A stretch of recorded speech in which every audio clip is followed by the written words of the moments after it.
Merci d'être présente et présent ici au CMB et à distance. Donc nous allons débuter l'un des premiers ateliers de cet après-midi qui est intitulé Désignation de l'avocat dans le cadre des nouvelles dispositions de la loi du 7 février 2022. Donc, si vous avez assisté au débat des tables rondes de la matinée, donc on va s'inscrire dans le prolongement de ce débat.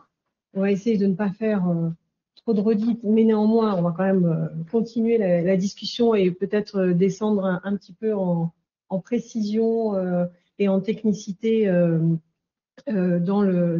concernant le sujet de l'intervention de l'avocat. On abordera aussi néanmoins, puisque cette réforme, et c'était un des sujets soulevés par Perrine Goulet, de la présence non pas de l'adulte approprié, comme je me trompe systématiquement, mais de l'administrateur ad hoc. Je fais souvent la confusion, c'est vrai qu'on ne parle pas de l'adulte approprié aujourd'hui. Et donc, pour cet atelier, donc, on sera sur un format plutôt interactif d'échange.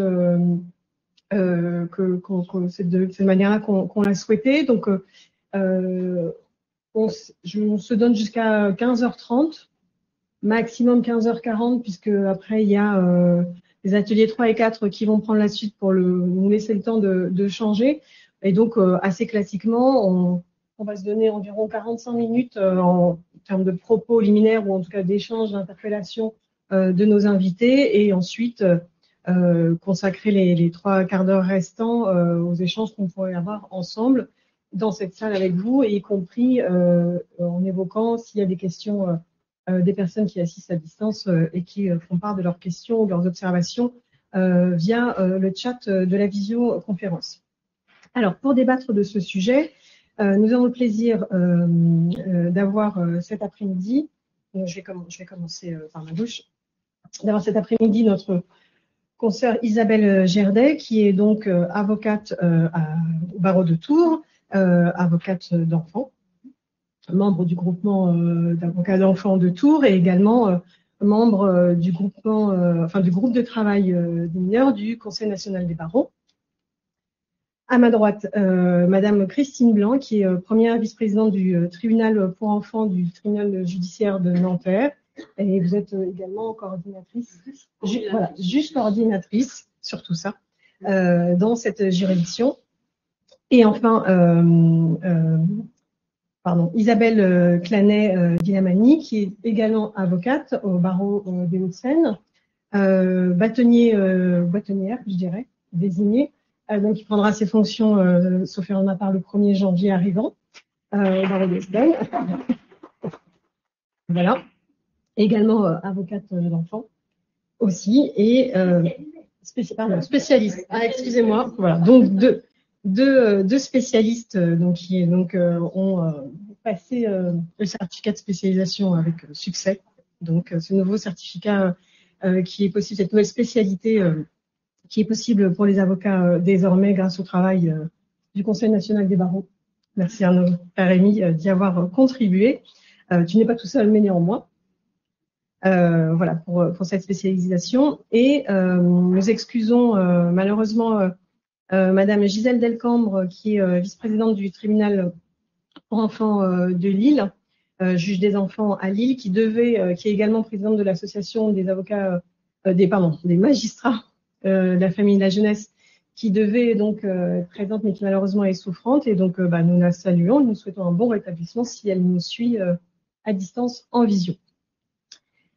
Alors, je vais juste faire un tout petit rappel, un petit cadrage des dispositions dont on va parler. Je pense que toutes les personnes qui sont présentes sont des grands spécialistes, mais en tout cas des personnes tout à fait au fait de la matière. Et on va essentiellement discuter des dispositions et en tout cas leur coordination ou la façon dont elles sont appliquées, qui concerne la désignation de l'avocat pour les mineurs en assistance éducative, et l'idée étant de savoir si globalement, si la réforme qui est intervenue cette année, au mois de février, bouleverse ou non les pratiques des uns et des autres, que ce soit la pratique des magistrats ou celle des avocats.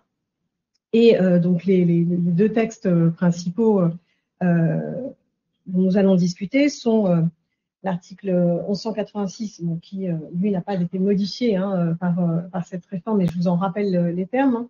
Le mineur capable de discernement, on va encore reparler de discernement très certainement aujourd'hui, enfin à cette heure. Le mineur capable de discernement, les parents, le tuteur ou la personne ou le représentant du service à qui l'enfant est confié peuvent faire le choix d'un conseil, donc c'est une possibilité, ou demander au juge que le bâtonnier leur en désigne un d'office. La désignation doit intervenir dans les 8 jours de la demande. Ce droit est rappelé aux intéressés lors de leur première audition. Donc, tous les mots ont leur importance. Ce droit est rappelé lors de la première audition. Le second texte, celui qui nous intéresse plus particulièrement, puisqu'il est issu de la réforme de la loi du 7 février 2022, c'est l'article 26 de cette loi, qui prévoit désormais à l'article 375.1 alinéa 4, lorsque l'intérêt de l'enfant l'exige, le juge des enfants, d'office ou à la demande du président du conseil départemental, demande au bâtonnier la désignation d'un avocat pour l'enfant, capable de discernement, et demande la désignation d'un administrateur ad hoc pour l'enfant non capable de discernement. Donc, on voit bien que la notion de discernement est centrale pour la mise en œuvre de ce droit, de cette possibilité pour l'avocat d'avoir pour l'enfant, d'avoir un avocat dans une procédure d'assistance éducative. Donc, c'est ce dont on va parler aujourd'hui à cette heure, et on évoquera également la place, en tout cas la façon dont on perçoit, parce que la réforme est quand même assez récente, de l'administrateur ad hoc dans le cadre de... oui, je sais. dans le cadre de cette réforme. Alors, la première question que je souhaiterais vous poser à toutes les trois est de savoir si cette réforme, en tout cas le texte tel que je viens de vous lire, prévoit donc la possibilité pour le juge de désigner un avocat, de demander la désignation d'un avocat pour l'enfant. Cette réforme telle qu'elle est libellée, est-ce qu'elle répond à un besoin que vous aviez constaté ou pas, ou au contraire, est-ce qu'elle crée des besoins auxquels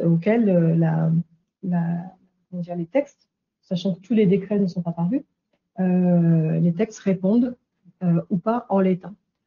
Et ce, au regard des pratiques que vous pouviez avoir précédemment, et si ça a modifié en tout cas vos pratiques, en tout cas ce que vous en avez constaté depuis la réforme, sachant que on peut avoir des applications, une lecture du texte différenciée selon les juridictions. Certains considéreront que voilà, ça n'est pas c'est quelque chose d'assez restrictif qui appartient au juge de fait, puisque c'est le texte qui le prévoit, mais d'aucuns auraient pu lire cette modification comme étant un élément complémentaire, c'est-à-dire que la désignation qui pourrait être demandée par le juge vient en complément et pourrait venir, pourquoi pas, quasi systématiquement pour le cas où l'enfant n'aurait pas usé de la possibilité que lui offre l'article 1186. Alors, cette possibilité initiale de l'article 1186 nécessite, et on l'a évoqué ce matin, mais on va peut-être pouvoir rentrer un petit peu plus dans le détail, dans la faisabilité, nécessite que l'enfant soit informé de ses droits, c'est la première chose, et que les choses soient organisées pour qu'il puisse le mettre en œuvre dans des conditions qui rendent ce droit effectif. On l'a vu ce matin également sur une question qui a été posée ou sur une intervention spontanée, une réponse dans les débats qui ont eu lieu ce matin. Comment un enfant est informé de ce droit? Comment peut-il l'exercer? C'est-à-dire à qui s'adresse-t-il?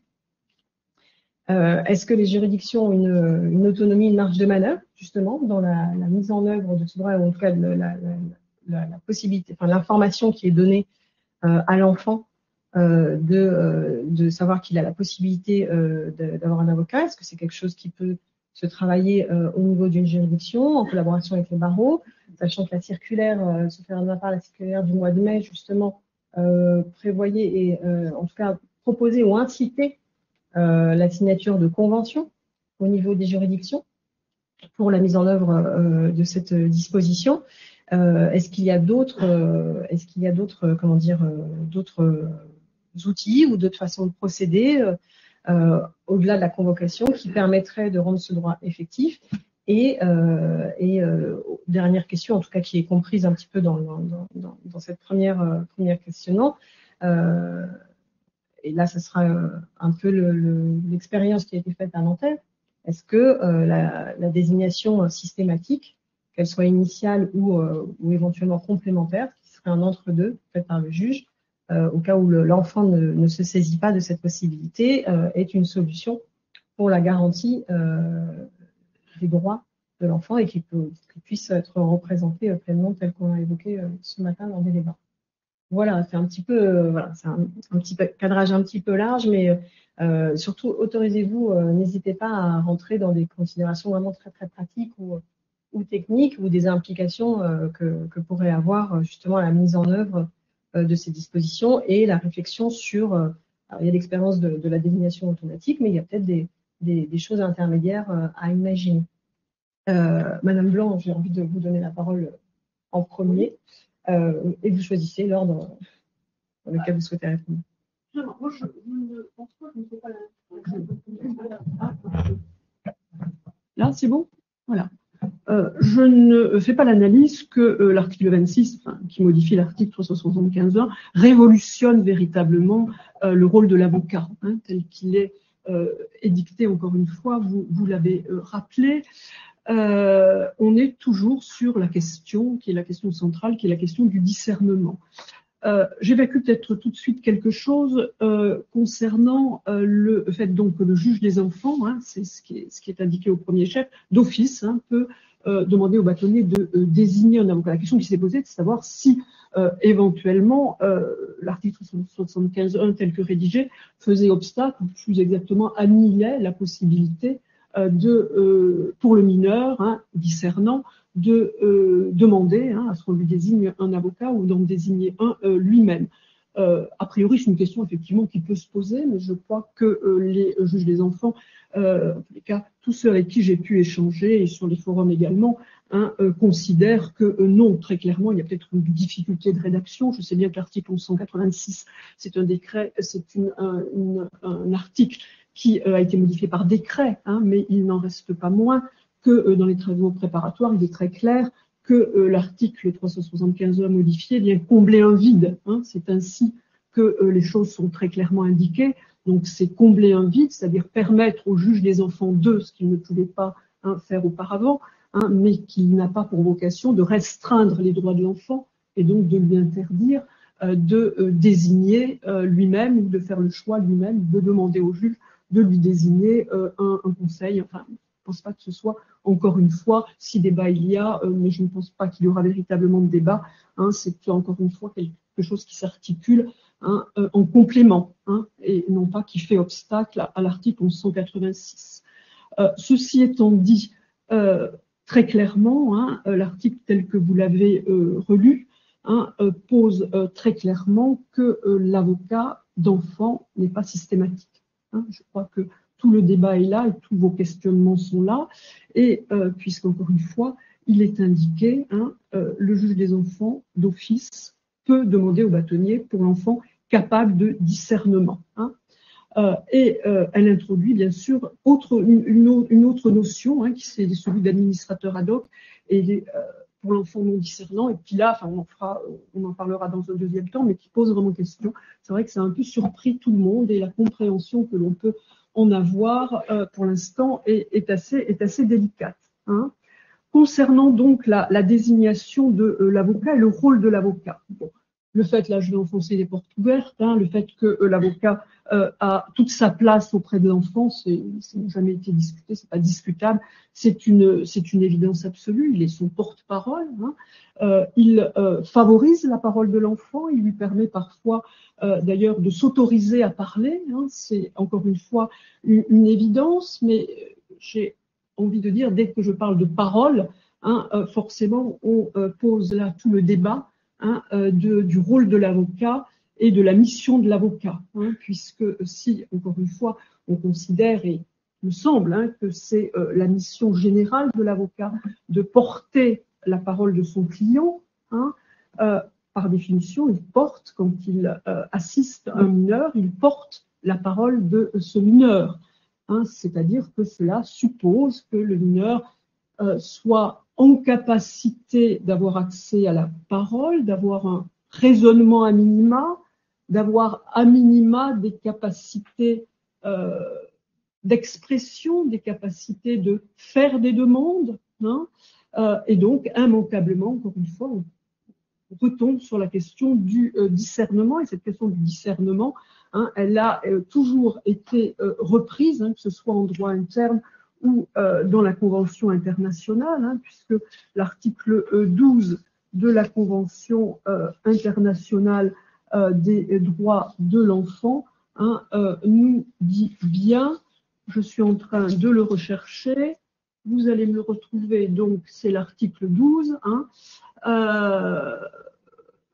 les États, hein, parties, garantissent à l'enfant qui est capable de discernement le droit d'exprimer librement son opinion sur toute question l'intéressant, les opinions de l'enfant étant dûment prises en considération eu égard à son âge et à son degré de maturité. Hein. En droit interne, l'article 398.1 reprend hein, également la notion de discernement, hein, très clairement, hein, en indiquant que c'est l'enfant capable de discernement hein, qui peut être entendu, et même chose dans l'article 1186 que je ne vais pas relire. Bon, est-ce que c'est critiquable? Alors là, à Nanterre, je pense que peut-être je vais vous donner d'ailleurs la parole pour qu'on puisse en discuter de manière interactive, a été mise en place une expérimentation hein, qui a été portée par le baron mineur et qui a été portée par 2 juges des enfants, contre alléguem bien sûr, mais avec l'accord de chacun. Une expérimentation, par définition, elle est contre alléguem, hein, elle ne peut pas être dans les clous, sinon ce ne serait pas une expérimentation. Et donc 2 juges des enfants ont décidé systématiquement, hein, enfants discernants ou pas discernants, de désigner un avocat. Bon, cette expérimentation, encore une fois, elle était portée par 2 magistrats. À leur départ, c'est une expérimentation qui s'est arrêtée puisqu'elle n'a pas reçu hein, l'accord et la volonté pour la continuer de l'ensemble des juges des enfants. C'était une décision de service très claire. Hein. Et encore une fois, d'une part parce que c'était contre alléguem, c'est une expérimentation, mais surtout par rapport à l'analyse qui a été faite du rôle hein, de l'avocat, du rôle de l'avocat dans le cadre de son assistance à un mineur. Peut-être que vous pourriez déjà exposer, je ne sais pas. Et puis l'expérimentation, et puis comme ça, après, on ouvre le débat là-dessus et les éléments pro et les éléments contra, on va dire. Donc à Nanterre, on a 9 juges des enfants. On est un groupe d'avocats d'enfants de 80 volontaires spécialement formés. Et en 2020, au moment du premier confinement, moi j'étais présidente de notre commission, je reçois un mail d'un de nos juges des enfants qui devait avoir le temps de phosphorer étant enfermé chez lui et qui me dit « Mais qu'est-ce que vous penseriez de systématiser la présence d'un avocat en assistance éducative ?» Et là, je lui réponds qu'il rejoint une revendication qu'on a non seulement à Nanterre, mais également au niveau national depuis des années. Et donc, on a démarré symboliquement le 11 mai à la sortie du confinement et en plus à un moment où on a eu une explosion de requêtes avec tout le très moche du confinement qui est sorti d'un coup. Et donc, on a mis en place cette expérimentation avec 2 des 9 cabinets contre alléguem, puisqu'on a considéré qu'on pouvait s'affranchir doublement des dispositions de 1186. À l'époque, on n'avait pas 375.1. En considérant que le juge pouvait d'office, à réception des requêtes, immédiatement s'adresser au bâtonnier pour demander systématiquement la désignation d'un avocat pour les enfants et pour tous les enfants, qu'ils soient discernants ou qu'ils ne le soient pas. Alors, pourquoi est-ce qu'on a répondu présent? D'abord, je vais citer une phrase de Jean-Pierre Rosenzweig, je trouve qui résume bien les choses, mais l'enfant est une personne et dispose du droit fondamental et universel d'être assisté en justice. Voilà, tout l'enjeu est que l'enfant ne soit plus un objet de sa protection, mais qu'il devienne un sujet de cette protection. Alors pourquoi systématiser la présence de l'avocat d'enfant? J'ai un propos qui va s'articuler en pourquoi, et après, comment être avocat auprès de tous les enfants, y compris les enfants non discernants. Pourquoi? D'abord, pour garantir l'exercice effectif de droits procéduraux, l'effectivité des droits, cette fameuse effectivité des droits qui est dénoncée dans tous les rapports. Les juges avec qui on a fait l'expérimentation, nous faisons le constat que l'enfant a des droits et qu'il n'y a personne aux côtés des enfants pour les faire vivre. Alors, en assistance éducative, l'enfant est parti à la procédure. Moi, j'ai pas vu un texte qui dise qu'il n'est parti à la procédure qu'à condition d'être discernant. Il est parti à la procédure. Donc, qui mieux que l'avocat d'enfant à ses côtés peut faire vivre ses droits? Alors, c'est pas forcément faire appel si l'enfant non discernant nous donne pas mandat pour le faire, mais c'est veiller sur le respect des délais de procédure, demander la présence d'un greffier aux audiences, soulever des nullités, le cas échéant, faire appel, faire une veille procédurale, réagir sur un changement de lieu de placement, porter des demandes modificatives de droit de visite d'un parent, de rencontre des fratries, les fameuses rencontres des fratries, d'alerter sur une situation de souffrance. L'IS Loufoque, qu'on a fait intervenir dans une de nos formations, nous a déroulé son parcours et nous a dit, bon, il n'a jamais été assisté par un avocat d'enfant, nous a dit, bah, voilà, là, j'aurais eu un avocat à mes côtés, ça se serait passé différemment. Là, j'aurais eu un avocat. Il a dénoncé des situations de maltraitance institutionnelle. Et la ministre nous disait ce matin, mais enfin, il y a l'éducateur qui est là. Bah non, parce que précisément, quand il faut dénoncer des maltraitances institutionnelles, c'est pas l'éducateur qui est en capacité de porter ces revendications-là. Et l'IS Loufoque de nous dire, mais le juge croyait bien faire, donc il m'entendait, hors la présence de ma mère, mais à côté de mon éducateur. Et donc, soit il disait rien, soit quand il s'autorisait à dire ça va pas dans mon foyer, c'était encore pire au retour dans le foyer. Et donc, il a réussi à nous détailler un certain nombre de points de passage où s'il avait eu un avocat à ses côtés, ça se serait passé différemment. L'avocat concourt aussi à faire vivre le dossier, c'est-à-dire que Monsieur Carpentier, un des deux juges, nous disait, mais moi, j'attends de vous que vous me dérangiez. Alors certes, ça m'arrange pas parce que j'ai énormément de travail, mais un avocat qui vient mettre le pied dans la porte et qui me dit, ça va pas dans telle situation, vous avez ordonné que la fratrie soit réunie, elle ne l'est jamais. Voilà, c'est vous qui allez être un peu ce lanceur d'alerte et qui allez permettre au dossier de vivre entre deux décisions que le juge prend. L'avocat, il est aussi là pour veiller à la présence du projet pour l'enfant, dont on a parlé ce matin. Enfin, moi, je le vois jamais à Nanterre, il y a jamais de projet pour l'enfant. Il est tellement indispensable quand on reprend les termes de L223.1.1 du Code de l'action sociale et des familles, document unique intitulé Projet pour l'enfant qui vise à garantir son développement physique, psychique, affectif, intellectuel et social, qui veille aux relations personnelles entre les frères et les sœurs. Enfin voilà, on a mille raisons d'exiger que ce projet pour l'enfant soit dans le dossier. Et qui d'autre que l'avocat peut venir signaler systématiquement que ce projet n'est pas dans le dossier. Pour reprendre les termes d'Anaïs Vrin et de Sébastien Carpentier, nos deux juges en question, eux, ils ont dit que le rôle de l'avocat, c'était incarner au quotidien les droits énoncés à la Convention internationale des droits de l'enfant de 1989.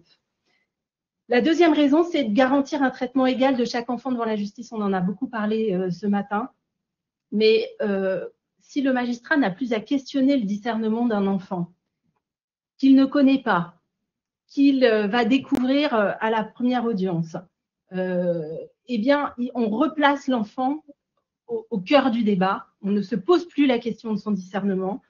On automatise la demande de désignation auprès du bâtonnier.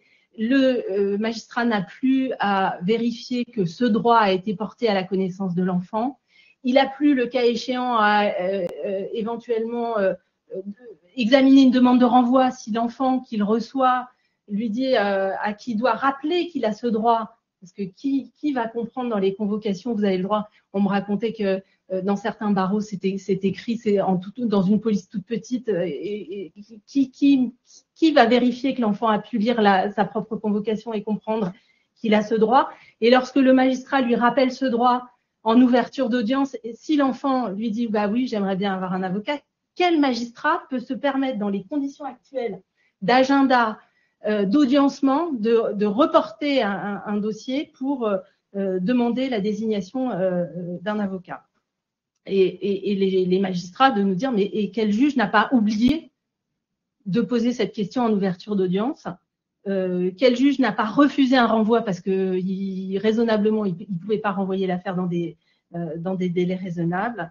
Et donc quel juge ne s'est pas retrouvé seul face à un enfant? Sébastien Carpentier, qui est homme, disait aussi que c'était pour lui un confort que d'entendre certains enfants en présence de l'avocat, parce que se retrouver seul à seul avec un enfant dans son bureau, ça peut être compliqué, et que lui n'hésitait pas à laisser la porte de son bureau ouverte quand l'enfant n'était pas assisté d'un avocat.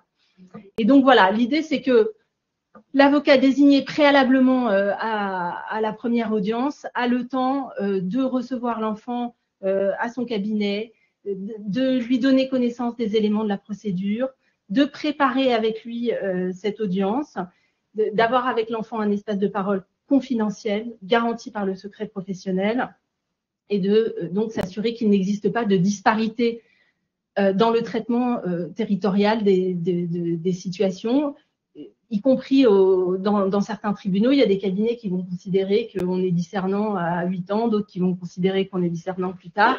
L'idée aussi, c'est que, là je pense plutôt au JAF, mais que dans des fratries, on ne fasse pas s'exprimer l'aîné pour les autres, dont on va considérer qu'eux ne sont pas discernants, donc on ne les a pas convoqués. Voilà, donc... et puis également, ce que disaient les deux juges des enfants, c'est qu'il faut préserver l'enfant d'être à l'initiative de la demande de désignation d'avocat. Parce que finalement, qu'un enfant fasse la démarche d'avoir un avocat, ou qu'un de ses deux parents fasse la démarche qu'il ait un avocat, pour lui, potentiellement, c'est aussi le mettre en danger vis-à-vis de l'autre parent, voire de ses deux parents. Et là, ça permettait à ces deux magistrats de dire aux familles qui s'étonnaient de la présence d'un avocat, de dire mais vous savez, c'est un traitement égal pour tous les enfants. Voilà, chaque enfant dans mon cabinet a le droit d'avoir un avocat et est assisté par un avocat. Troisième raison, donc, c'est s'affranchir de la notion de discernement. Pourquoi? Pour permettre à chaque parole de s'exprimer. Le point de vue d'un enfant, quel que soit son âge, a le droit d'être entendu à hauteur de son âge et de son degré de maturité. Mais on l'a dit ce matin, mais on observe que des enfants très jeunes sont très discernants sur des sujets sur leurs besoins fondamentaux, sur des sujets qui les concernent. Oui, j'ai envie de faire du violon, je veux pas faire du foot parce que ça fait plaisir qu'à papa. Oui, j'ai envie de voir plus ma petite sœur. Alors qu'un adolescent qui, lui, sur le papier, va cocher toutes les cases du discernement, pris dans un conflit de loyauté X ou Y, va s'avérer totalement non discernant. Et puis, on peut être très bien discernant à une période de sa vie où on va bien ou pas bien, et puis moins discernant à une autre période de sa vie parce qu'on traverse telle ou telle turbulence. Et ce que nous disaient les deux juges des enfants, c'est que dès la naissance, l'être humain dialogue, soit avec son corps, soit avec sa parole, et que tout ce dialogue a le droit d'être restitué et accompagné. On ne se pose pas la question, par exemple, de la présence systématique d'un avocat en hospitalisation d'office ou auprès des majeurs sous tutelle, alors que la question du discernement pourrait également se poser. On ne se la pose pas, et chaque adulte dans ces situations-là a le droit d'avoir un avocat à ses côtés.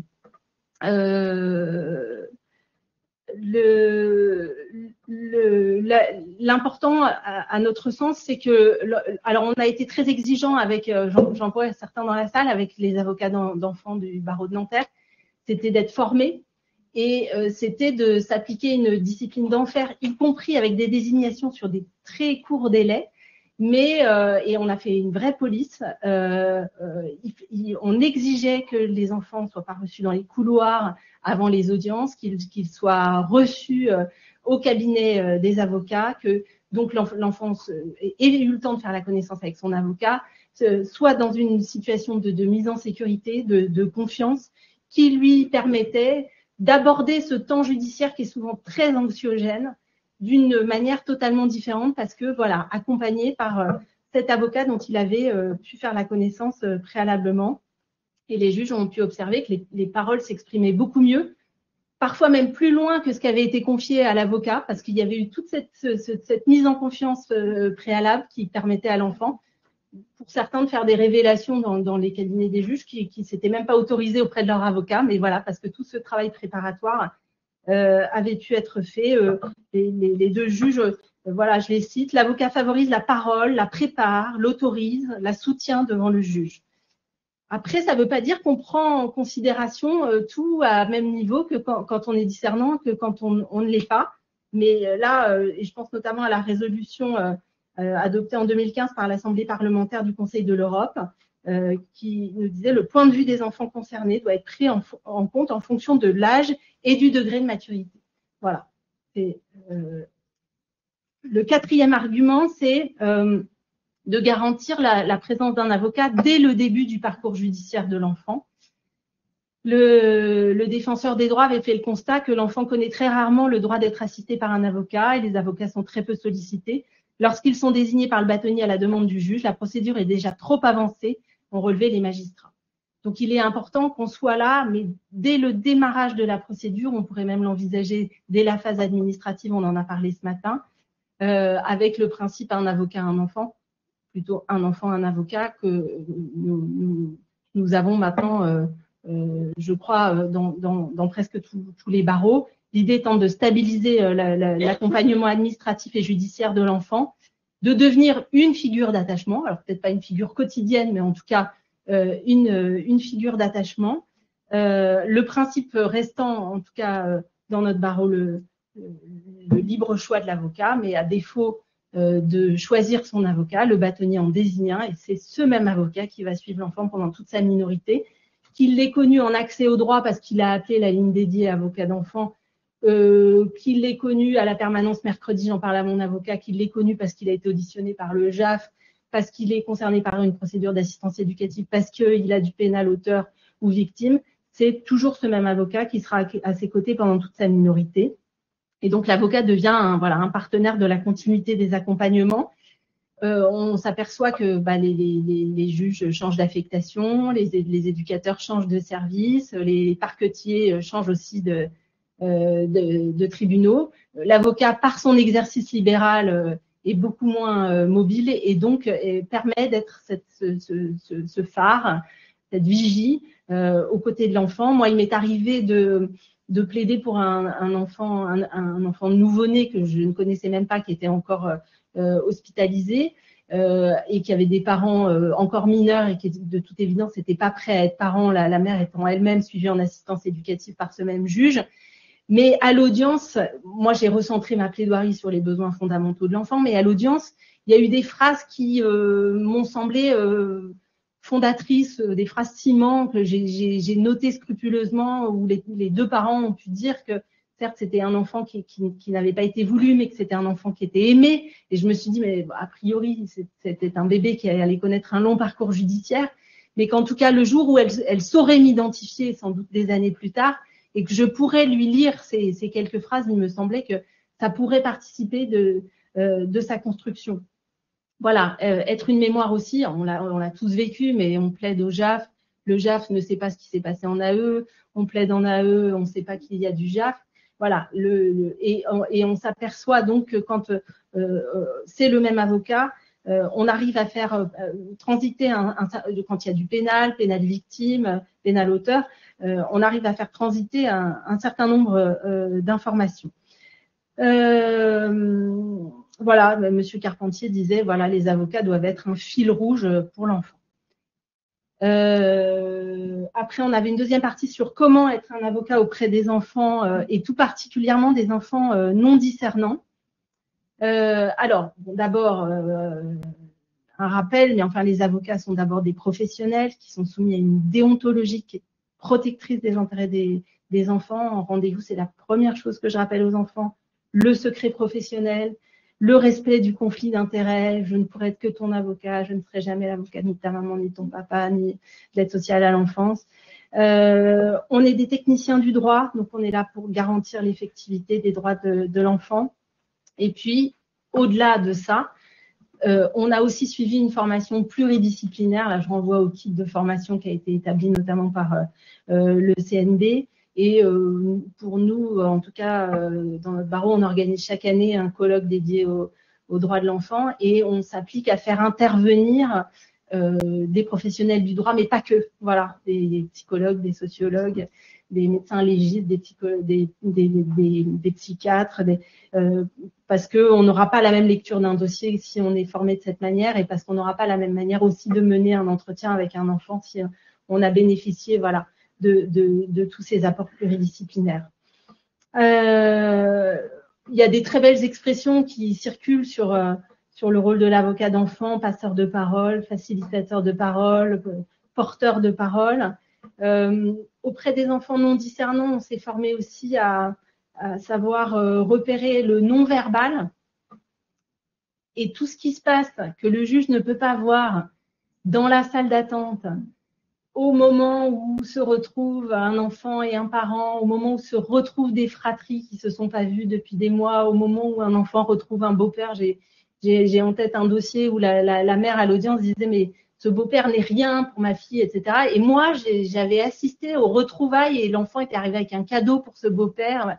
Et donc, les juges qui ne voient pas tout ça, il faut que nous, d'abord, on soit formés pour ne pas l'interpréter mal, mais qu'on soit formés pour restituer tout à fait objectivement tout ce qu'on a pu observer, alors tant à notre cabinet que dans ces temps d'attente. Voilà, le non-verbal s'exprime particulièrement en salle d'attente. Après, plaider pour un enfant non discernant, c'est parfois plaider de manière très simple, savoir parler d'un enfant, savoir recentrer nos interventions sur les besoins fondamentaux de l'enfant. Je pense à la concertation sur l'aide sociale à l'enfance de 2019 qui rappelait que les droits des enfants sont interdépendants de leurs besoins fondamentaux. Et ils ont précisément pour but de garantir que ces besoins fondamentaux soient reconnus et respectés. Mais parfois, c'est simplement, voilà, dire j'ai besoin de ci, j'ai besoin de ça. Et alors après, autre sujet, on a beaucoup parlé de l'avocat qui participe de la défense de l'intérêt de l'enfant. À notre sens, l'avocat participe de la défense des intérêts de l'enfant, notamment en rendant tous ses droits effectifs. En revanche, le jour de l'audience, il nous appartient de faire corps avec la parole de l'enfant, même si cette parole ne nous semble pas conforme à son intérêt. Et c'est là qu'on a un travail en deux temps. Dans un premier temps, on a le travail en rendez-vous préparatoire au cabinet, où c'est de notre devoir d'alerter l'enfant en lui disant « tu sais ce que tu me dis, est-ce que tu es sûr que c'est conforme à ton intérêt ?» et d'essayer de le faire changer d'avis si effectivement il a une position qui nous semble pas raisonnablement en accord avec ses intérêts.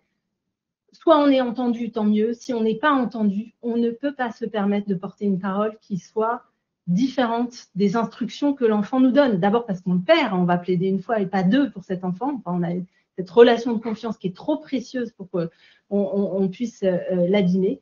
Et dans ces cas-là, il faut faire corps avec la parole de l'enfant. De toute façon, le juge, qui lui est le gardien aussi de l'intérêt de l'enfant, il n'est pas dupe, il a le dossier et il sait faire la part des choses. Mais on n'est pas une xème personne pour avoir notre propre opinion sur l'intérêt de l'enfant. Et c'est peut-être un des éléments sur lesquels il faut véritablement qu'on travaille la formation des avocats d'enfants quand ils interviennent aux côtés des mineurs non discernants. Voilà. Et alors après, deux mots sur les textes. Hein. Effectivement, on a très longtemps travaillé avec 1186, qui était déjà un casse-tête, parce que certains considéraient que les parents, le tuteur ou la personne ou le représentant du service à qui l'enfant a été confié ne pouvaient pas faire la demande pour l'enfant, que seul l'enfant pouvait faire la demande pour lui et que les parents pouvaient faire une demande pour eux-mêmes. Okay. D'autres considéraient que c'était le mineur, les parents qui pouvaient faire la demande pour l'enfant. Et puis, ensuite, est venu se rajouter 375.1 alinéa 4 qui maintenant permet l'office du juge, qui a une valeur législative, donc qui est supérieure à la valeur réglementaire de 1186.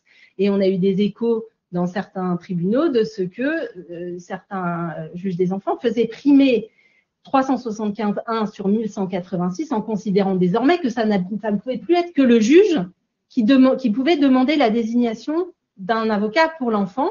Et là, on perdait donc, alors même mal écrit, on perdait quand même le bénéfice de 1186 et la possibilité que l'enfant fasse la demande pour lui-même, voire dans la deuxième interprétation, que ce soit les parents, le tuteur, etc., qui le fassent pour l'enfant.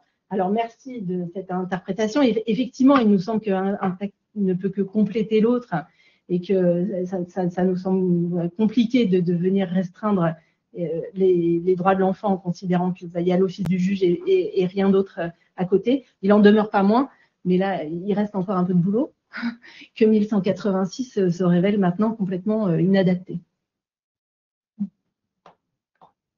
Oui, je vais juste revenir parce que ce que vous dites,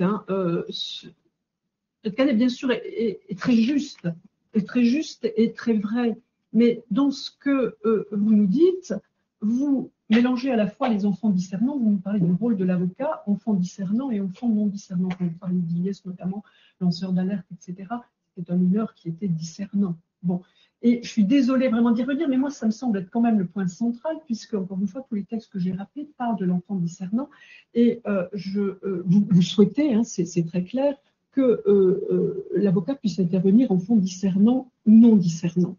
Et alors, l'expérimentation avec deux objets, le pouvoir d'office du juge, ça c'est tranché, c'est possible. Mais il reste encore une fois, il s'est rappelé que l'avocat n'intervient pour l'enfant que pour l'enfant discernant. Et moi, j'aimerais bien vous entendre aussi là-dessus, les uns et les autres, parce que je sais que c'est une forte revendication de la part des avocats, mais il me semble que quand même est en question le rôle même, la mission même de l'avocat. Donc on parle d'enfant, encore une fois, et d'intervention pour un enfant non discernant. Pour un enfant non discernant, que portez-vous? Que portez-vous en tant qu'avocat? Moi, encore une fois, j'ai peut-être une interprétation réduite du rôle et de la mission du conseil, mais encore une fois, le conseil porte la parole d'un enfant. Là, si vous intervenez pour un enfant non discernant, il me semble que vous portez votre vision du dossier, que vous portez votre analyse, qui peut être très intéressante, c'est très juste, la question n'est pas là, mais que vous portez l'analyse que vous faites du dossier ou l'analyse que vous faites de l'intérêt de l'enfant qui ne parle pas, qui ne s'exprime pas. Or, quand même, alors là, entendons-nous bien, c'est pas du tout une question de pouvoir, c'est le juge qui, c'est le juge qui. Je suis pas du tout là-dedans, mais le garant de l'intérêt de l'enfant, c'est le juge des enfants. C'est notre mission. On peut se tromper, on peut faire n'importe quoi, on peut. Alors là, moi, je suis très très modeste là-dessus, mais le garant de l'intérêt de l'enfant, lorsque l'intérêt de l'enfant l'exige, le juge des enfants, article 375A. Donc, le rôle du juge, c'est de garantir autant que faire se peut et autant qu'il y arrive l'intérêt de l'enfant. Mais le rôle de l'avocat n'est pas de porter son analyse. Je parle toujours encore une fois de l'enfant discernant, que je limite le non discernant, pardon. Je limite le débat à ça. Mais quel est le rôle de l'avocat pour le mineur, encore une fois, qui n'est pas discernant? Alors j'entends parler, moi, alors là, ça me fait peur quand j'entends parler du non-verbal, parce que je vois trop souvent dans des rapports, alors notamment les fameux rapports de pouponnières avec des bébés.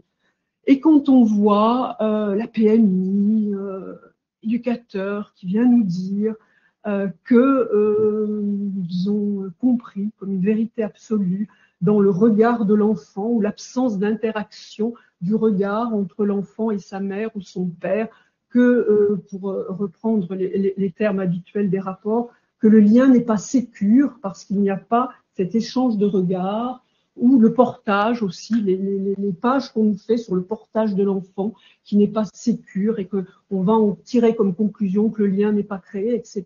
Et tout ça, vous allez me dire, c'est des spécialistes de la PMI, c'est des spécialistes de l'éducation. bon, et de l'éducatif des jeunes enfants pouponnières et qui ont tiré des conclusions sur le lien, etc. Moi, ça me fait peur. Franchement, ça me fait peur et je me méfie beaucoup de ces interprétations qui peuvent être partiellement vraies, qui peuvent être, voilà, mais qui ne sont pas la vérité vraie. Et ça me fait dire que encore une fois, quand on est dans le non-verbal, on est dans l'interprétation. Hein. Récemment, pour le juge des enfants, c'est pas un éducateur, c'est pas un avocat, c'est pas un psychologue. Hein, il fait avec ce qu'on lui donne et il essaie encore une fois, de manière des fois très très basique et très primaire, hein, de garantir cet intérêt. Donc ça me fait dire l'avocat il fait quoi, il dit quoi, il porte son interprétation du dossier ou son interprétation, encore une fois je le répète, de ce qu'est l'intérêt de l'enfant. Et vous, en audience, vous observez? Madame Blanc, en audience, vous je me méfie, oui. Dire oui. Bah, je vois que tu es stressé, je vois que tu te machin, je vois que... Oui, mais qu'est-ce que je vais en tirer comme conclusion? C'est la parole de l'enfant. On sait bien, vous la première, on en a longuement discuté. Il n'y a rien de plus difficile à interpréter que la parole d'un enfant.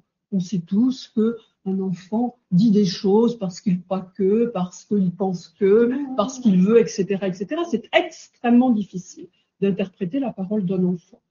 La parole de l'enfant, moi, je ne suis pas là pour l'interpréter, j'essaie de la comprendre et au regard des rapports qui me sont transmis, de ce que disent les parents aussi à l'audience, c'est important, j'essaie de me faire une analyse de ce qu'est l'intérêt de l'enfant en fonction de ce qu'il m'a dit, de ce que j'ai compris de ce qu'il m'a dit avec beaucoup de modestie, des interventions et des uns et des autres pour en tirer quelque chose qui me semble être une décision qui me semble être de son intérêt, je peux parfaitement me tromper. Mais encore une fois, et ça me semble central, moi j'aimerais vous entendre sur justement, j'allais venir. Si vous me laissez non discernant, j'allais vous proposer de venir. Voilà. Quelle est votre parole à On y va, on va y aller. Voilà. On va y aller, madame. Qui, moi, encore une fois, me semble porteur d'une analyse de l'intérêt de l'enfant et non pas de la parole de l'enfant. Alors, justement, c'était l'objet de nos débats ce matin aussi. Donc, je vais donner la parole à la défense, à la personne de notre consoeur Isabelle Gerdet. Et j'utilise ce terme à dessein parce que précisément, je pense que nous sommes tous d'accord sur le fait que la recherche de l'intérêt de l'enfant dans une situation donnée pour un enfant en particulier, pour le protéger et pour répondre à ses besoins fondamentaux, c'est effectivement l'office du juge. La défense d'un enfant parti à une procédure, ça, c'est, je pense, le travail de l'avocat. Et c'est vraiment quelque chose d'assez particulier. Donc, je donne la parole à Isabelle Gerdet pour développer, je pense que... Oui, alors du coup, je vais commencer par la... Et puis, par la même occasion, pour nous donner, en tout cas, nous livrer l'expérience ou l'exemple d'un barreau où il n'y a pas eu d'expérimentation, effectivement, de désignation systématique, mais pour savoir si, voilà, cette nouvelle disposition et donc l'intervention, les désignations d'office qui sont désormais possibles par le juge a ouvert un espace de discussion avec la juridiction pour voilà, imaginer une organisation ou en tout cas à modifier le regard porté sur la place de l'avocat, discernant, non discernant ou pas. Je vais commencer du coup par ce que je vais vous dire à la fin, mais c'est vrai que du coup, notre intervention à nous, pour les enfants non discernants, c'est effectivement ce que disait Isabelle, c'est-à-dire l'effectivité des droits. Il ne faut pas oublier qu'on est juriste et qu'on est là effectivement pour assurer à l'enfant le respect de ses droits, qu'ils soient des droits procéduraux ou qu'ils soient des droits fondamentaux. C'est vrai que le texte actuel, là, j'ai fait un espèce de petit tableau en reprenant les dispositions là, de la loi qui nous fait une distinction que je trouve effectivement un peu bancale. L'enfant discernant aurait le droit à un avocat, le non discernant, pas d'avocat. Le discernant aurait le droit du respect de ses droits procéduraux, c'est-à-dire le droit de saisir le juge, de faire appel, de consulter le dossier. Alors ça, évidemment, vous me direz, pour un non discernant, consulter le dossier, ça va être vite réglé. Mais donc le non discernant n'a pas ces droits. Pourtant, des droits procéduraux, ça me semble effectivement être la base du citoyen qu'est l'enfant malgré tout. Ça reste effectivement un citoyen qu'il faut défendre, même sur ses droits procéduraux. Les droits fondamentaux, donc par exemple le fait de ne pas être séparé de sa fratrie, etc., etc. Donc ça, c'est attribué aux deux, au discernant, au non discernant, sachant que le non discernant à ce moment-là, ça va être garanti par l'intervention d'un administrateur ad hoc qui serait désigné donc pour les enfants non discernants, à condition qu'il y ait une opposition d'intérêt entre lui et ses parents. C'est-à-dire que c'est même pas comme au pénal où on va dire le parent ne garantit pas suffisamment les droits de son enfant et on vous désigne un administrateur ad hoc, il y a une opposition d'intérêt entre l'enfant et ses parents. Donc là, effectivement, je trouve que le texte à ce niveau-là est pas forcément bien fait. Et puis, encore une fois, on est juriste. Et moi, ce qui me pose une grosse difficulté, c'est à quel moment on peut soumettre et accorder des droits ou retirer des droits en fait à une personne à partir d'une notion que tout le monde trouve subjective et qui va être interprétée d'un territoire à l'autre, d'une personne à l'autre, comme totalement différente. Qu'est-ce qui va me permettre, moi, avocat ou le psychologue ou l'éducateur, de dire que cet enfant est discernant? Qu'est-ce qu'on va mettre derrière cette notion de discernement? C'est vrai que le CJPM a mis 13 ans avec une présomption de discernement où derrière on peut travailler, mais le discernement en fonction de la compréhension de la loi pénale, etc., etc., au civil, on n'a rien. C'est-à-dire qu'on est sur un texte complètement flou, complètement subjectif, et de cette subjectivité, on va lui accorder ou pas des droits. Et ça, moi, effectivement, en tant que juriste, c'est quelque chose qui me pose difficulté, parce que je trouve pas ça naturel qu'on puisse faire dépendre les droits de chaque individu d'une notion complètement subjective. Donc c'est pour ça qu'à mon sens, l'avocat d'enfant systématique paraît nécessaire. Alors je reprends ce que disait Isabelle sur ce qu'on peut apporter nous en tant qu'avocat. La déontologie, la formation, ce sont deux points sur lesquels on peut s'appuyer, notamment si on compare avec l'administrateur ad hoc, où on a nous cette obligation de formation, on a cette obligation. Alors nous, à Tours, on a les avocats d'enfants qui font partie de la commission mineure sont contraints à une obligation de formation de 7 heures par an, qu'on vérifie, qu'on surveille, etc. Et sinon, on exclut les confrères qui ne respectent pas cette obligation. Et tout comme Isabelle, l'ordre, en fait, le barreau fournit, on va dire, cette formation aux confrères et on ne fait pas cette formation uniquement sur les questions juridiques, mais on l'élargit à tout ce qui va être psychologique, etc.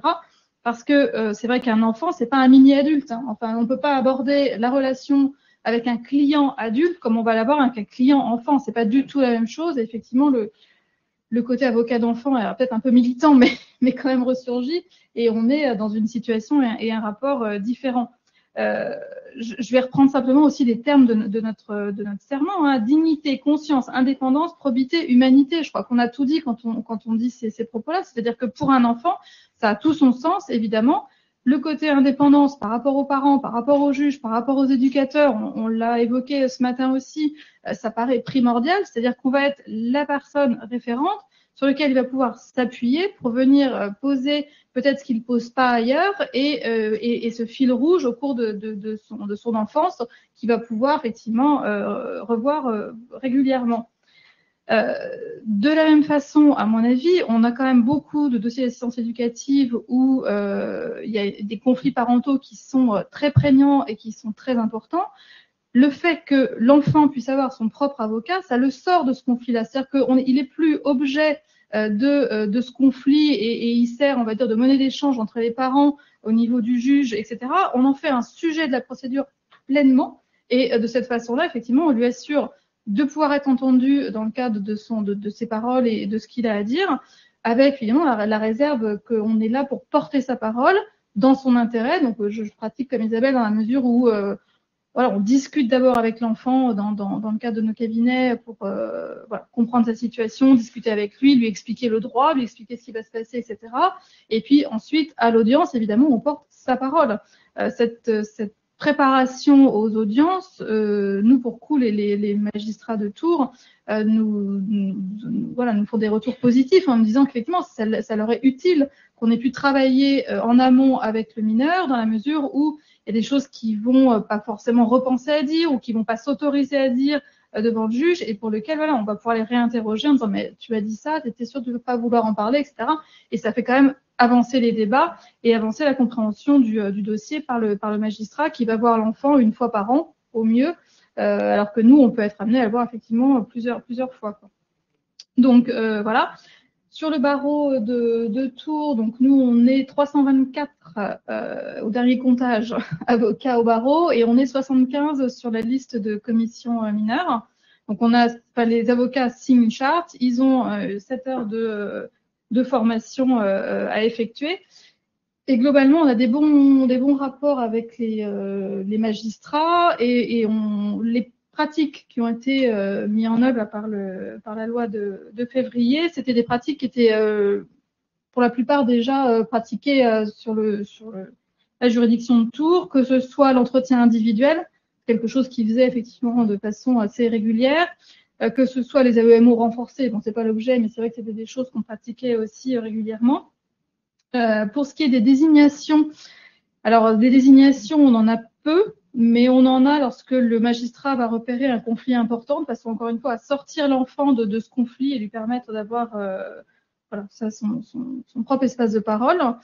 Alors, on a, il y a quelques temps, et là justement c'est notre réflexion actuelle, on avait le bâtonnier en fait qui était sur la liste des administrateurs ad hoc auprès de la cour d'appel. Et qui donc était désigné parfois par la cour d'appel et qui derrière désignait évidemment un avocat d'enfant. Alors c'était principalement pour les dossiers filiation, contestation de paternité, des choses comme ça. Mais aujourd'hui, compte tenu des dispositions là, de la loi de février, on va s'interroger à ce que le bâtonnier soit de nouveau inscrit sur cette liste d'administrateurs ad hoc, puisqu'on pourra faire le fil entre un avocat, un enfant, effectivement, ça c'est un principe qui nous est cher, et le fait que ce soit le bâtonnier qui soit administrateur ad hoc permettra derrière une systématisation, on va dire, de l'avocat pour l'enfant, qui pourrait peut-être être un biais pour arriver à cette systématisation auquel on est attaché, quoi. Voilà ce que je peux vous dire sur Barreau. Je ne voudrais surtout pas que vous vous mépreniez sur ce que je dis. Hein. Non, mais attention, moi je suis sur la question de l'enfant non discernant. Il est évident, enfin s'il est nécessaire que je le dise, je le redis, que l'avocat a toute sa place auprès de l'enfant. Hein, et il est certain que nous allons utiliser la possibilité que nous avons maintenant de désigner un avocat d'office, hein, notamment dans les conflits, ce que j'appelle l'après-JAF, hein, ou le service après-JAF, c'est une évidence. Hein. Donc je ne remets pas du tout en cause l'importance, l'intérêt de la présence d'un avocat. Un enfant. Moi, je me situe encore une fois, puisque c'est ça qui me semblait discuter, puisque c'est encore une fois repris dans l'article 371 modifié, la question du discernement. Ma réserve, c'est sur l'enfant non discernant. Alors, justement, bien clair, mais pas du tout sur le rôle que vous allez à jouer, votre formation, etc. C'est pas du tout là-dessus que je me situe. J'espère que je suis claire. Hein. Alors justement, je vais en profiter, Madame le juge.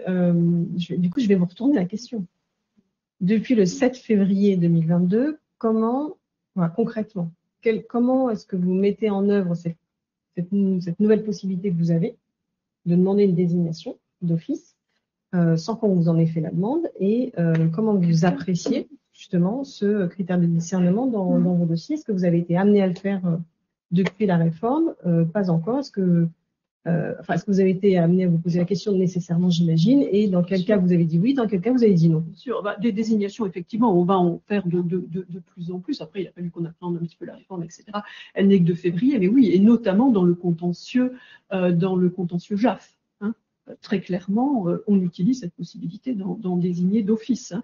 Maintenant, la question du discernement, effectivement, je suis d'accord avec vous, c'est pas une notion juridique, hein, on en est bien d'accord, mais il n'empêche qu'il faut bien qu'on l'interprète, puisqu'elle est dans tous les textes que j'ai déjà rappelés.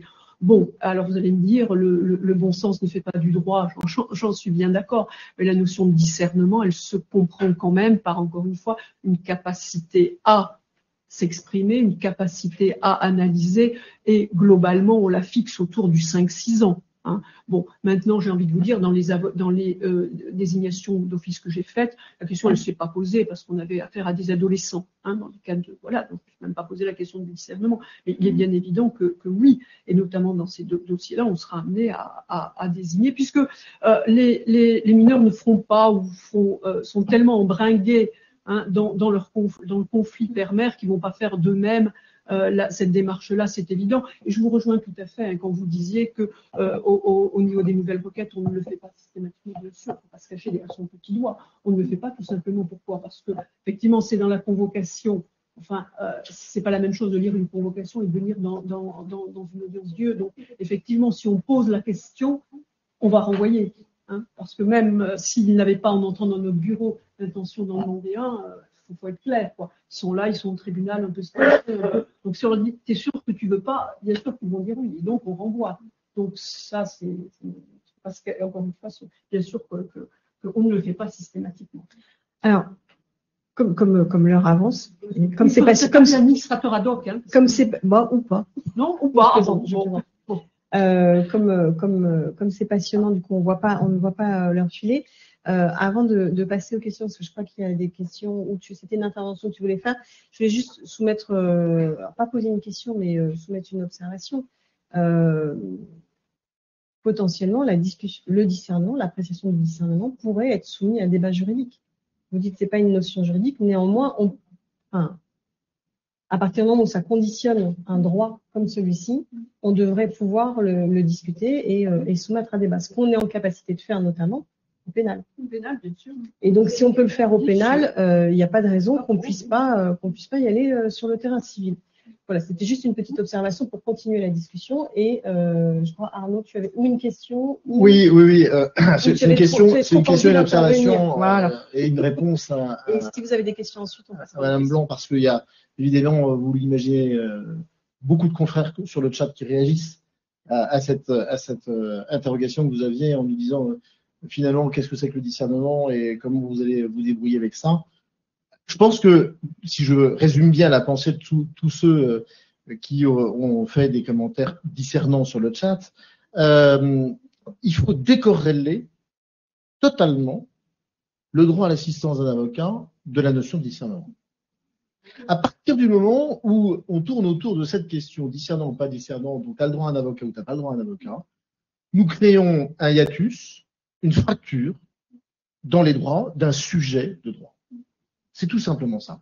Et avec toute la difficulté qui sera celle de l'avocat, de pouvoir porter la parole, pas faire du non-verbal, parce que finalement, c'est aussi difficile pour vous que pour nous.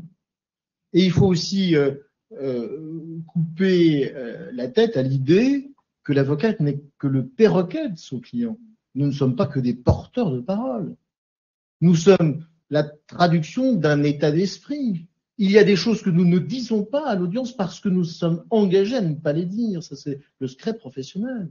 Et en réalité, cette notion de discernement qui a donné lieu à une définition assez intéressante dans le Code de justice pénale des mineurs sur l'article L11.1. L11.1 est capable de discernement le mineur qui a compris et voulu son acte, qui est apte à comprendre le sens de la procédure pénale dont il fait l'objet, renvoie même à la question de savoir si un enfant, quel que soit son discernement, n'est pas en mesure de pouvoir dire ce qui est bien ou mal pour lui. Juste de dire ça c'est bon et ça c'est pas bon. Et puis quand bien même il n'en est pas capable, c'est un enfant qui a des droits. On lui reconnaît le droit d'être victime. Il est nourrisson, il est poupon, il a peut-être 3 jours. Il a souffert d'une mère maltraitante, d'une mère qui l'a abandonné. Et là, la question serait, finalement, il n'a même pas le droit, il n'est même pas sujet de droit, il n'a même pas le droit d'être assisté d'un avocat, le juge assurant nécessairement la protection de ses droits, de ses intérêts. C'est une affaire entendue, il ne s'agit pas de remettre en cause l'office du juge, mais il s'agit simplement de pouvoir faire intervenir un tiers indépendant. C'est ce que je disais ce matin à Madame la ministre, c'est un tiers totalement indépendant de toute pression et qui va intervenir pour défendre les droits de l'enfant.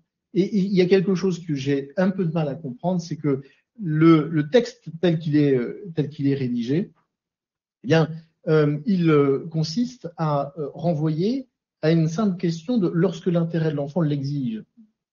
Ça voudrait dire que parfois, l'intérêt de l'enfant d'être assisté d'un avocat, ce n'est pas une exigence.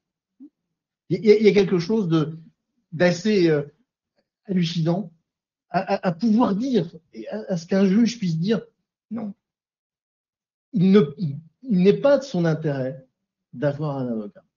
Et c'est la raison pour laquelle nous portons l'idée de l'assistance d'un mineur, quel que soit son discernement, son handicap, il peut être très âgé, 17, 16 ans, mais avoir un handicap, et sa question de son discernement se pose tout autant tout autant. Et comme le disait très justement Isabelle, la question de l'intervention de l'avocat en HO n'est plus du tout remise en question.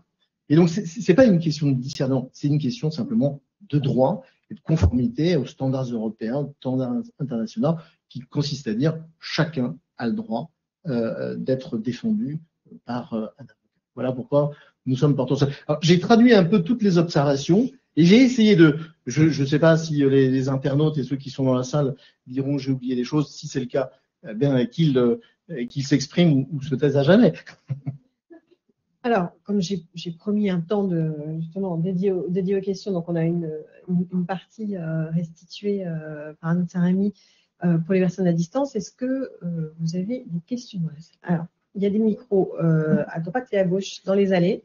Donc, il faut vous déplacer.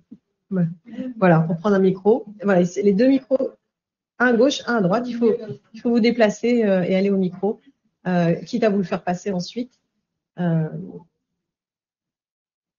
Voilà. Vous aviez une question? Là-bas. Celui-ci fonctionne aussi. Hein. Vous aviez une question? Alors, allez-y. Non, mais on vous entend quand même, hein, non? Il me semble qu'on vous entend, non? Ah, pardon. Non.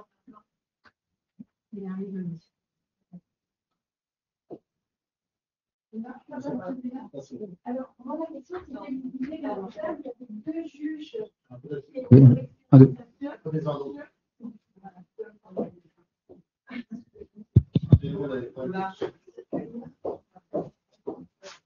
Juste sur l'expérimentation de Nanterre, vous indiquiez qu'il y avait 2 juges sur 9 qui avaient donc pratiqué cette expérimentation et que l'expérimentation s'était arrêtée suite à une analyse. Alors, quelle a été cette analyse pour l'arrêter? Ou au contraire, peut-être que ces 2 juges-là ne l'ont plus pratiquée, mais les 7 autres l'ont faite. Voilà. Quelle suite avait donné? Oui.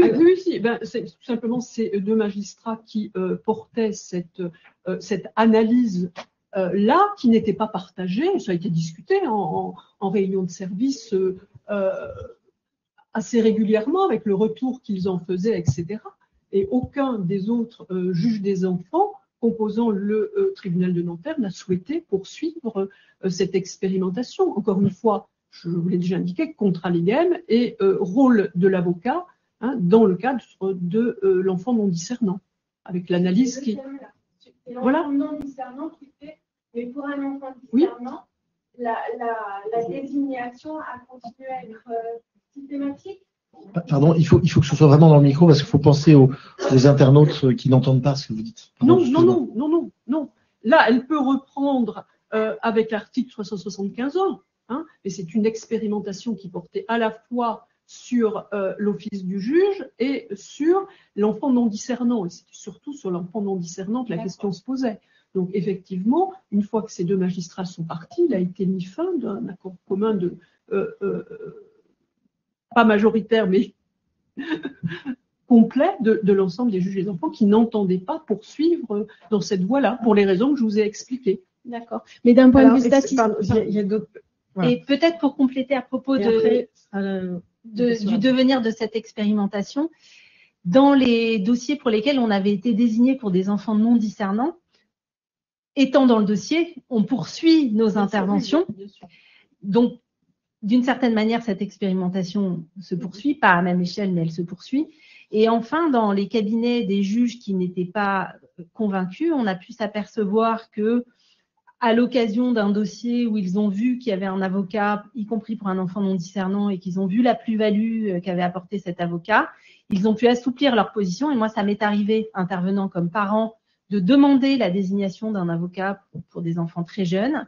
Et on m'a toujours dit oui. Et dommage, parce que moi, je cherchais à faire du contentieux. Parce que je pense que devant la Cour européenne, la dépense excessive de l'État qui nous a été objectée la dernière fois qu'on a tenté de prendre une fenêtre législative versus l'intérêt supérieur de l'enfant, ça nous donnerait des débats intéressants. Mais pour l'instant, voilà, on n'a pas matière à faire du contentieux parce qu'on est entendu quand on fait ces demandes. Merci. Alors, oui, alors moi je voudrais quand même simplement pour poursuivre la discussion sur l'enfant non discernant, puisqu'on a bien compris que c'était ça qui semblait problématique, que quel que soit son âge, un enfant, quand bien même il n'est pas discernant, il est sujet de droit, et que pour rappel, la loi Taquet impose désormais un certain nombre de choses en termes de droit, et je pense notamment à l'obligation qui existe aujourd'hui pour le juge pour enfants de prioritairement rechercher un placement fratrie, par exemple. Ça existait, alors vous me répondrez que ça existait déjà dans la loi, mais ça n'était pas du tout indiqué de cette manière-là. Et effectivement, quand bien même l'enfant n'est pas discernant, il a des droits. Alors, loin de moi l'idée que les juges pour enfants ne sont pas garants du respect des droits des enfants, mais je pense que effectivement, si le juge pour enfants est garant de l'intérêt supérieur de l'enfant, je pense que l'avocat peut être un appui intéressant pour s'assurer de l'exercice effectif des droits de cet enfant, parce que bien évidemment, et nous le savons tous, que s'agissant d'un enfant non discernant, il est bien plus aisé pour les services éducatifs dans un certain nombre de cas de faire fi de l'exigence de recherche d'un placement intrafamilial, de faire fi de l'exigence d'un placement fratrie. Et je pense que ça, on ne peut pas d'un revers de manche considérer qu'un enfant non discernant serait moins un sujet de droit qu'un enfant discernant, parce que c'est quand même très difficile à entendre. Voilà, ça pose effectivement, ça a été dit ce matin, mais je pense que c'est important de le rappeler, ça ne pose pas le moindre problème quand il s'agit d'un enfant victime, où là, même s'il a toujours pas le droit d'être à l'initiative seul de la plainte, hein. Ça c'est encore une fois quelque chose auquel il faudra qu'on pense à réfléchir, mais tout de même. Alors, vous aviez une question? Oui, alors moi, juste une observation, mais qui va dans le même sens. Vous m'entendez? Effectivement, sur la question de l'enfant non discernant, on ne se pose jamais cette question lorsque l'enfant est victime au pénal. C'est-à-dire que il y a un administrateur ad hoc, nous nous constituons partie civile et on ne se pose pas la question de savoir s'il faut un avocat et la question du discernement.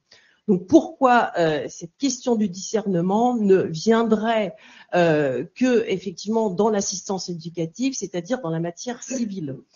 Étant précisé d'ailleurs que, à mon sens, cette notion n'est pas conforme au droit européen, c'est ce que tu rappelais effectivement utilement, Arnaud, et qu'elle reste teintée quand même d'une certaine subjectivité qui, à mon sens, n'est plus de mise lorsque l'on parle des droits de l'enfant au sens large. Quelqu'un a dit tout à l'heure aussi qu'il y avait la question du conflit de loyauté de l'enfant avec ses parents, et ça renforce, effectivement, c'est vous, consoeur, qui l'avez dit tout à l'heure, ça renforce encore cette idée, à mon avis, de l'utilité, du caractère indispensable de la présence de l'avocat en matière d'assistance éducative, parce que s'il y a bien un moment où ce conflit de loyauté est aigu et est difficile pour l'enfant, c'est bien dans le bureau du juge des enfants, au moment où on a ces discussions qui sont quand même extrêmement prégnantes et douloureuses pour l'enfant. Et là, l'avocat qui a travaillé quand même le dossier en amont, hein, parce qu'on n'est pas là juste pour intervenir comme ça, subrepticement le jour de l'audience. Il y a eu toute cette explication pédagogique, parce que dans la formation des avocats qui font des droits de l'enfant, il y a de la pédagogie, il y a de la psychologie, il n'y a pas que du droit. Parce qu'effectivement, l'enfant sujet de droit n'est pas un client comme un autre. C'est un client particulier, et ça, je crois que les avocats y sont tout à fait sensibles. Et effectivement, dans le bureau du juge des enfants, eh bien, c'est parce qu'on a travaillé en amont que ce qui va être dit dans ce bureau et ce qui va être décidé, parce qu'après, le juge, c'est lui qui est maître de la décision. C'est lui qui va la rendre, et l'enfant d'ailleurs l'identifie parfaitement. J'ai entendu beaucoup ce matin, ah oui, mais s'il y a un avocat, vous vous rendez compte, il va y avoir de la confusion parce qu'il va y avoir beaucoup de monde. Il y a déjà beaucoup d'intervenants, en tout cas un certain nombre d'intervenants en assistance éducative autour de l'enfant, mais justement, ça renforce, j'ai envie de dire, l'utilité de l'avocat de pouvoir expliciter qui est quoi et qui fait quoi et qui, au fond, va décider finalement, mais avec l'aide de qui. Et tout ça, si c'est expliqué à l'enfant en amont, eh bien, au fond, c'est aussi, je pense, un confort pour le magistrat, parce que du coup, la décision qui va être rendue, eh bien, elle sera mieux comprise par l'enfant. Et ça, je pense que c'est également important. Alors, avant de faire réagir, j'avais une dernière question. Oui, Oui, allez-y. bonjour. Malvine Chapelle, je suis avocate au barreau de Liège, en Belgique. Donc nous sommes présents pour les enfants discernants et non discernants systématiquement. Je voulais juste vous dire deux choses. De un, nous pensons toutes les deux que c'est plus important encore d'avoir un avocat aux côtés de l'enfant non discernant. C'est encore plus important. Et d'autre part, dans des audiences, par exemple, d'urgence, avec des placements de tout petits enfants, dans des conditions parfois où les services sociaux ont dû agir très très vite, etc., où on a des rapports assez lacunaires, où on n'a pas toutes les informations, le fait pour nous d'avoir une lecture totalement extérieure, comme disait notre confrère, nous permet de vous faire douter au moment où vous prenez la décision. Et je pense que le fait de faire douter un magistrat, c'est notre travail. Et c'est en ça que notre rôle est capital. Parce que vous avez sinon un pouvoir trop solitaire. Voilà. Oui.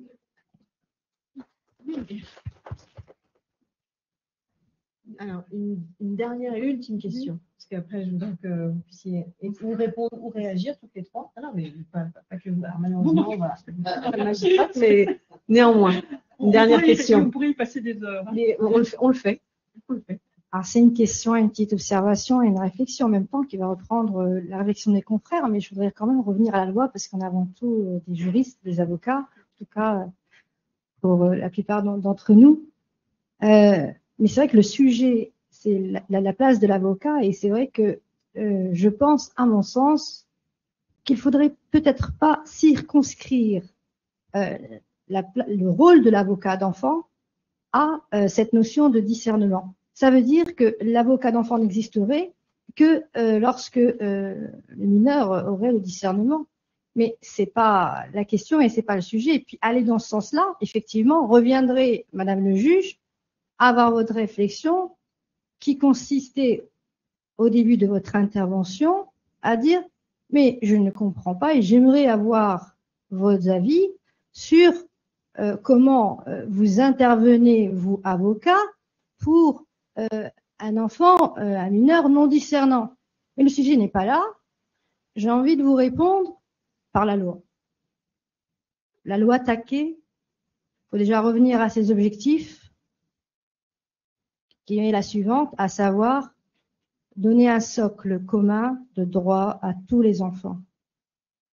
Et l'objectif premier qui est inscrit dans l'article 1er de la loi, c'est d'institutionnaliser le moins possible. C'est-à-dire que, si vous voulez, cette loi, elle vient donner un appui pour, si je me permets, déjudiciariser, institutionnaliser le moins possible, faire en sorte, avant même de placer un mineur, de le mettre, de le maintenir dans ce lieu habituel. C'est l'objectif de la loi. Alors, qui, si ce n'est pas les avocats, garants de la procédure, garants de la loi, garants du droit, peut s'assurer de l'effectivité de l'objectif, en tout cas des buts poursuivis par la loi? Je m'entends. Admettons qu'il n'y ait pas d'avocat discernant pour les mineurs discernants. Vous avez une fratrie. Je reprends juste rapidement l'intervention de ma consoeur qui vous dit, dans un exemple, vous avez une fratrie où vous avez 3 mineurs, 2 mineurs sont discernants et auront le droit d'avoir un avocat. Le troisième est un enfant de 3 ans et n'aura pas droit à un avocat. Vous prenez une décision, vous dites que vous êtes garant. Mais oui, le juge des enfants est garant. Mais cette effectivité de la garantie de la protection de l'enfance, elle n'est pas illimitée, déterminée, automatique et surtout, elle n'est pas parfaite. Pourquoi? Parce qu'elle est sujet également à un recours. Elle est contestable. Elle peut en tout cas être contestée. Et comme on l'a rappelé, le mineur est parti. Il est parti dans une procédure. Donc, c'est-à-dire qu'il peut même, en tout cas, intervenir dans le cadre d'un recours en appel. Si l'avocat, les enfants discernants ont un avocat qui vont pouvoir poursuivre jusqu'au bout de la procédure, tout au long de leur parcours, et vous avez dans cette même procédure des recours où justement l'enfant discernant pour lequel vous auriez pris une mesure qui va concerner toute cette fratrie, eh bien dans le cadre d'un recours, les avocats vont pouvoir, en tout cas les enfants discernants qui auront un avocat, vont pouvoir assurer leur défense, vont pouvoir assurer l'effectivité de leurs droits au regard de la poursuite et des objectifs de la loi poursuivie, alors que le mineur non discernant auquel vous avez considéré qu'il n'y aurait pas droit à un avocat ne pourra pas, en tout cas, voir l'objectif de la loi, ses droits garantis. Et ça créerait, de fait, une inégalité qui contreviendrait aux objectifs poursuivis par la loi. Voilà. Alors, il nous reste 4 minutes sur l'horaire théorique, sachant qu'on avait une marge. Donc, on a un petit quart d'heure quand même. Non, mais tout ce qui est dit est extrêmement intéressant. Vous avez des arguments qui sont tout à fait pertinents, c'est une évidence. Juste une petite parenthèse sur la loi Taquet de manière générale, indépendamment de la question de l'avocat, elle est porteuse d'avancées considérables, absolument considérables, notamment sur l'interdiction des hébergements hôteliers, etc. Et sur quelque chose qu'on avait perdu de vue, si c'est très clair, sur les TDC et sur la famille. Ça, c'est fondamental, puisque les TDC, pour nous, c'est les grands-parents, et ça va pas plus loin. Et ça oblige l'aide sociale à l'enfance, qui maintenant, d'ailleurs, interviendra en dehors des mesures d'AEMO comme étant le soutien des tiers dignes de confiance. Maintenant, c'est confié, on attend les décrets d'application, mais c'est confié à l'aide sociale à l'enfance. Ça, c'est fondamental, et ça l'oblige à rechercher dans la famille élargie.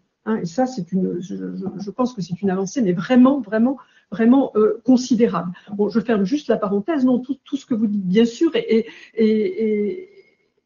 intéressant, voire même convaincant, mais quand vous parliez du doute que vous apportez, c'est fondamental. Bien sûr que l'avocat est là pour faire douter, et le doute est quelque chose de fondamental dans tout l'exercice de la profession de magistrat. Mais encore une fois, on est un petit peu dans le dialogue, on peut en discuter pendant des heures, on ne va pas se convaincre mutuellement. Mais quand vous dites que j'apporte le doute dans le cadre d'une OPP pour un mineur qui vient de naître, vous portez le doute en apportant votre analyse du dossier et non pas en portant. Donc ça pose la question du rôle de l'avocat et de la mission de l'avocat. Je reviens à ce que j'ai dit dès le départ, vous portez encore une fois l'analyse que vous faites du dossier.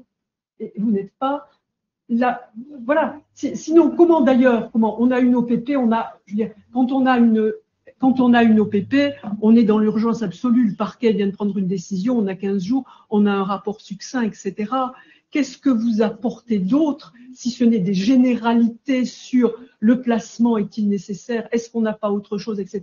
Toutes les questions que le juge se pose quand on doit prendre un placement de 6 mois pour un gamin qui vient de naître. Toutes ces questions-là, on se les pose et le doute, on l'a. Donc très bien si vous pouvez nous apporter un doute supplémentaire, mais vous nous apporterez un doute de l'analyse que vous faites du dossier, qui est excessivement succinct, puisqu'on va avoir en général un signalement de l'hôpital, l'ordonnance du parquet et l'audience, et vaguement un rapport de l'ASE nous disant comment ça se déroule en pouponnière. Vous voyez? Donc là, vous apportez de manière très intéressante, très certainement, mais l'analyse que vous faites d'une situation, mais pas...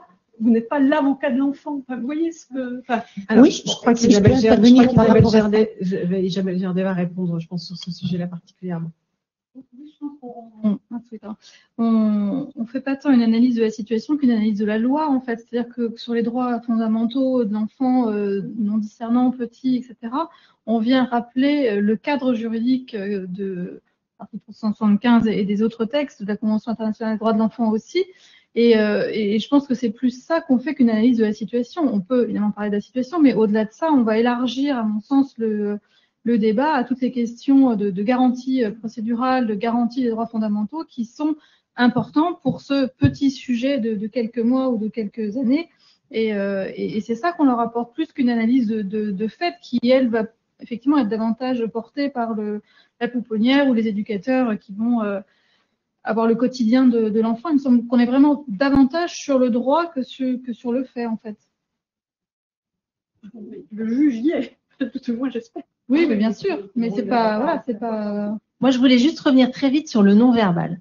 Le non-verbal, on a été formé notamment par les formateurs de la gendarmerie sur le recueil de la parole de l'enfant.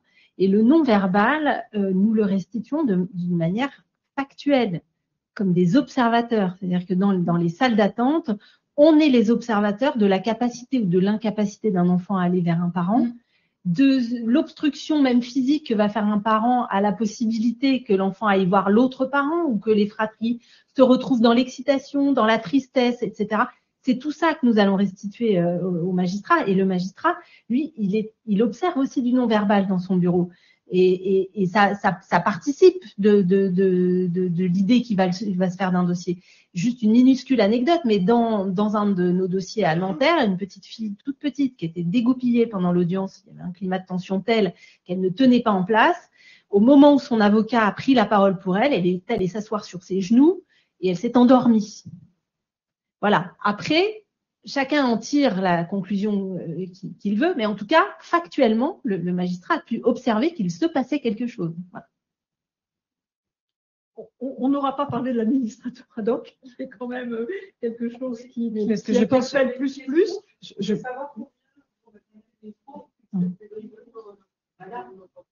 Alors, la question qui vient d'être posée dans la salle était de savoir combien d'administrateurs ad hoc avaient été désignés. Administrateur ad hoc. Oui, d'administrateurs ad hoc. Oui, alors pourquoi? Est-ce que c'est une question de moyens ou est-ce que vous n'avez pas pensé à appliquer la loi sur la mission de l'administrateur ad hoc, qui n'est absolument pas définie, si ce n'est effectivement, alors là, je fais presque une boutade, mais vous pouvez entrer par la fenêtre en effectivement demandant aux bâtonniers de s'inscrire sur la liste des administrateurs ad hoc. Hein. Voilà. Comme à Rouen, qui te fait au mais sinon, voilà. Et là, je dis. Mais donc, mais là, on n'a plus vraiment le temps, mais la question de l'administrateur ad hoc, c'est un grand point d'interrogation. Moi, je ne sais pas, et les collègues ne savent pas, et au niveau du forum, on a des discussions aussi, ce qu'est la notion d'administrateur ad hoc. L'administrateur ad hoc, en principe, il n'intervient pas en assistance. Mais vous concevez qu'il y a une situation de blocage qui est patente. Oui, mais de fait, il n'est jamais désigné, parce que le rôle, parce qu'il y a tout un débat aussi, on n'a plus le temps de l'analyser, mais il y a tout un débat sur la question de l'administrateur ad hoc, ancien régime, hein, là je parle pas de l'article 375, hein, mais le rôle de l'administrateur ad hoc, c'est avoir les prérogatives de l'autorité parentale, c'est tout. Et il n'a pas plus de droits que n'a le mineur. Donc il y a eu tout un débat sur la question de l'administrateur ad hoc. Peut-il désigner un avocat avec la question encore du discernement? Si l'enfant est discernant, il le fait lui-même, il n'a pas besoin d'administrateur ad hoc. S'il n'est pas discernant, l'administrateur ad hoc n'a pas plus de pouvoir que le mineur qui n'en a pas. Et donc, il n'y a pas lieu à ce que l'administrateur soit désigné. Je ne parle pas de la loi Taquet, avant, pour lui-même désigner un avocat. L'administrateur ad hoc, il a toute sa place au pénal, mais très franchement, l'administrateur ad hoc en assistance éducative, énormément de juges des enfants qui feront l'analyse et qui ont fait l'analyse qui n'avait pas sa place. Mais non, on va faire avec, puisque ça rebat les cartes complètement. Mais ce qu'on va faire de cet administrateur ad hoc, point d'interrogation, parce que je suis bien incapable de vous dire quelles sont ses missions. Quel est son rôle? Ça signifie qu'il va falloir faire du contrat légal sur 388.1 et donc s'affranchir du critère d'opposition avec les représentants légaux et 388.1 dit que l'administrateur ad hoc représente, alors qu'en assistance éducative, oui, il nous arrive de représenter tout à fait ponctuellement, mais en revanche, on assiste majoritairement. L'article 389.3 également, l'administrateur légal représentera le mineur dans tous les actes civils, sauf les actes dans lesquels la loi ou l'usage autorise les mineurs à agir eux-mêmes. C'est pour ça qu'on considérait que l'administrateur ad hoc ne pouvait pas désigner un avocat pour un enfant non discernant. Enfin, on y revient. Mais tous les articles jusqu'à maintenant qui visent l'administrateur ad hoc, et 382 notamment, il exerce les pouvoirs d'administration des représentants légaux, point barre, rien d'autre. Donc là, ça implique une toute autre notion de la mission qui n'est pas définie, sauf encore une fois à ce que vous rentriez en faisant désigner le bâtonnier comme administrateur ad hoc, et là, ce sera le rôle de l'avocat. J'ai envie de dire, ce sera plus clair, ce sera plus simple, ce sera plus compréhensible, à moins qu'on nous définisse le rôle de l'administrateur ad hoc, qu'aujourd'hui, moi, je ne vois pas. et que je ne comprends pas. En tout cas, il n'est pas défini dans la loi. Peut-être qu'on aura un décret, mais enfin, c'est pas parti pour. Nous arrivons au terme. Tu voulais préciser. Simplement pour évoquer ce sujet, le Conseil national de la protection de l'enfance auquel j'ai l'honneur de participer revendique un statut de l'administrateur ad hoc. Et la profession réfléchit et a adopté l'idée qu'un administrateur ad hoc, ça pouvait être un avocat spécialement formé, à l'écoute, dont le rôle est parfaitement défini, l'indépendance, etc. Et quand je fus bâtonnier, Isabelle, effectivement, j'ai désigné, en tant qu'administrateur ad hoc, des avocats qui intervenaient. Je ne pouvais pas le faire, j'ai un peu de boulot quand j'étais bâtonnier. Et les avocats qui intervenaient me rendaient des comptes. Et je leur disais, ça c'est bien, et voilà quelle était la vision que j'avais de ce qui était la défense des intérêts de l'enfant. Le rôle de l'administrateur ad hoc, c'est la prolongation de la défense des intérêts du mineur. Et ce que je regrette, c'est que finalement la loi Taquet qui permet aujourd'hui, par un certain biais, la possibilité pour l'enfant non discernant de bénéficier d'un administrateur ad hoc, j'ai le sentiment que finalement aujourd'hui, comme l'administrateur ad hoc n'a pas de statut, comme on ne sait pas ce qu'il va faire, on ne va même pas le désigner. Donc on est dans une régression, mais totale, me semble-t-il, pardon de vous le dire, des droits de l'enfant. C'est le sentiment que j'ai. Oui. Encore faut-il que le bâtonnier soit inscrit sur la liste. Alors, tout à fait, vous avez parfaitement raison. Inscrit sur la liste, mais pourquoi et qu'il renouvelle son inscription. Voilà. Et puis, il est généralement toujours inscrit dès lors qu'il en fait la demande. Mais ça, c'est notre rôle au niveau et de la conférence des bâtonniers. Et là, je vois Agnès Ravassan, qui est membre du bureau de la conférence des bâtonniers, de rappeler ce quasi devoir qu'aurait le bâtonnier d'être un administrateur ad hoc et de demander à être sur la liste des administrateurs ad hoc. Bien. Et la question sera réglée. Donc, nous arrivons au terme de cet atelier. Je vous remercie beaucoup. Vous avez partiellement répondu à une des questions, c'est-à-dire que la loi n'a pas forcément répondu à tous les besoins, mais on a créé quelques-uns aussi, finalement. Donc, je note que nous allons sûrement, peut-être sous une autre forme plus tard, poursuivre la discussion, peut-être, parce que c'est vrai que mois de février, c'est un peu frais pour l'application de ces dispositions et dans quelques mois, nous serons à 1 an, en tout cas, de cette loi. Il sera peut-être intéressant d'y revenir pour voir comment elle est appliquée. Merci beaucoup d'avoir partagé vos points de vue et d'avoir fait vivre ce débat et le contradictoire que l'on chérit. C'est tout le sens de notre mission, en tout cas, je pense, aux uns et aux autres. Donc je vous invite à suivre les travaux lors des 2 prochains ateliers et surtout de rester présent pour la clôture de cette journée vers 17h, je crois, ou 17h30 à peu près, tout à l'heure. Voilà, merci beaucoup.